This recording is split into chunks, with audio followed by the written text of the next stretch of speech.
বাস এবং ডাম্পারের মুখোমুখি সংঘর্ষে গুরুতর আহত একাধিক বাস যাত্রী। আহতদের নিয়ে যাওয়া হয় কৃষ্ণনগর শক্তিনগর জেলা হাসপাতালে। ঘটনাটি ঘটেছে কৃষ্ণনগর তারামা মোড় এলাকায়। প্রত্যক্ষদর্শীদের মতে শনিবার সকালে কৃষ্ণনগর থেকে বাবলারিগামী একটি যাত্রী বোঝাই বাস 12 নম্বর জাতীয় সড়কে উঠে সঠিক রাস্তাতে না গিয়ে উল্টো দিকের রুটের রাস্তায় ঢুকে পড়ে এবং তখনই কলকাতা থেকে বহরমপুর গামী একটি ডাম্পার সজোরে ধাক্কা মারে বাসে।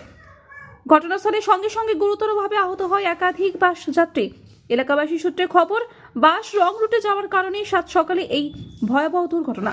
যদিও এই ঘটনার পর বাসের চালক এবং ডাম্পারের চালক পলাতক। ঘটনার খবর পেয়ে ঘটনাস্থলে পৌঁছায় কৃষ্ণনগর কোতোয়ালি থানার পুলিশ এবং স্থানীয়দের তৎপরতায় আহতদের নিয়ে যাওয়া হয় কৃষ্ণনগর শক্তিনগর জেলা হাসপাতালে। সেখানেই গুরুতরভাবে আহত হয়ে চিকিৎসারত রয়েছে একাধিক বাস যাত্রী। বাসটা ওই পাশ দিয়ে লং সাইড দিয়ে আসছিল, ডাম্পার ডামের সাইড দিয়ে আসছে। ডাম্পার বহুত জোরে ব্রেক মেরে বাজার দিকেও পারলো না বাইরে। ও পুরো ডাম্পার যখন স্পট হয়ে গেল, ও তখন মাথাটা দিয়ে কাটিয়ে দিল। তখন আর ড্রাইভারের কিছু করার ছিল না ডাম্পারে। তখন ডাম্পারের সঙ্গে পেটে লেগে গেছে। আচ্ছা, কতজন ইনজোর্ড হয়েছে? যতজন বাসে ছিল প্রত্যেকের ইনজয় হয়েছে। তার মধ্যে একজনের পা পুরো ভেঙে গুড়ি দিচ্ছে, সামনে বসছিল। আনুমানিক কতজন ছিল বাসে?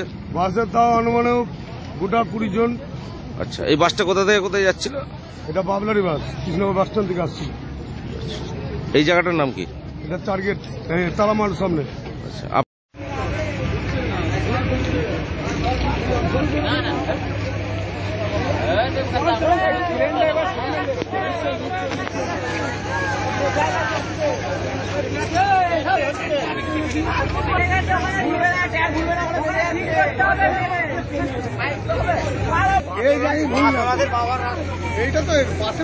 নদিয়া থেকে মাধব দেবনাথের রিপোর্ট, আনন্দ বার্তা।